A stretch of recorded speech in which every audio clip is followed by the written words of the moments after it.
Ekomkar. Time to once again delve deep into the world of astrology, into the two main planets, the sun and the moon, which we discussed last time, are all about the masculine and the feminine, the conscious and the unconscious.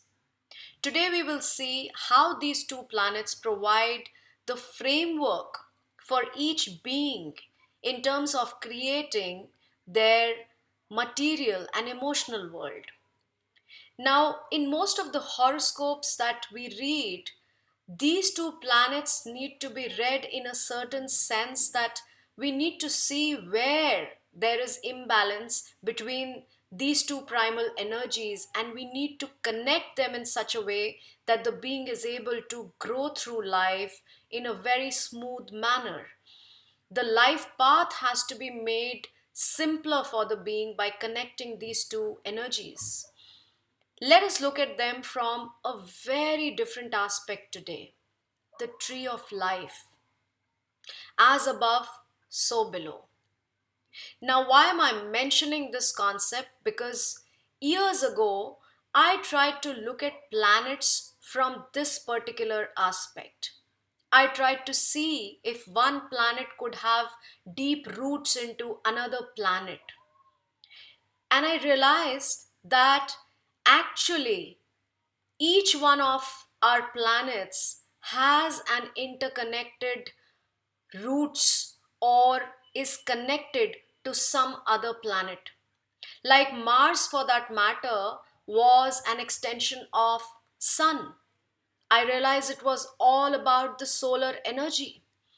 Or for that matter, Saturn was the shadow of the Sun, which, when in horoscopes like mine, got to be positioned in the sun's house, it became a constant war for the being in trying to balance the karma along with the individuality. Very tricky situation for a person who has this particular aspect. But eventually, Saturn leads the being towards the moon, the unconscious. This is very common in many horoscopes where Saturn is aspecting moon or Saturn is placed along with moon. But not in many horoscopes is the moon also equally strong in such a way that you can actually term such a being as a Suryavanshi and a Chandravanshi both. I realized this when I was reading my own horoscope, and I saw how Saturn was interestingly associated with Jupiter, and how in most of the horoscopes Saturn and Jupiter are actually associated with the sun and the moon. Saturn is the dark side of the moon, which leads eventually to the sun, and Jupiter, on the other hand, is the positive side of the sun, which leads to the moon. I saw all these connections through my own horoscope. And the only way to join all the dots was through Mercury, the planet that gives expressions to the faculties in every being. But as we discussed in our last video, the formative years with the parents are very important when we are looking at these two planets, the sun and the moon. What we turn into as an adult actually depends on our formative years with our father and mother.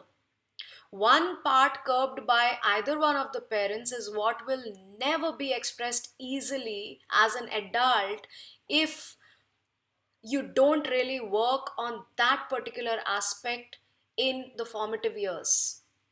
The model of strength and virtues is also what is built as a child through the father and the mother, and we see these through the sun and the moon.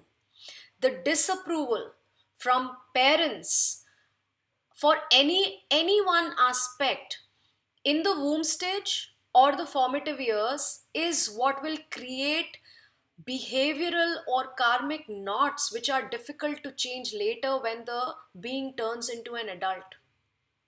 Now, when you look at the sun, you don't just look at sun as sun. You also look at Saturn and Jupiter for certain masculine aspects and join them with Sun. And when you look at Moon, you look at Moon and Venus both. The one factor I feel we should all work upon is to work on the conscious side of our nature, that is the Sun, in such a way that we actually get deep seated into the unconscious, which is the Moon. That is a true journey of transformation, of healing, of growth. The realization of the self, the union of the conscious and the unconscious, should be our goal through an astrological reading that offers wholeness. Ultimately, one should be able to integrate all planets to enable a point of conjunction between all, where it's no longer about the planets, but about the being in his or her totality and about circumambulating the self. Let us do that in this lifetime so that we return to our true and real nature. Satnam.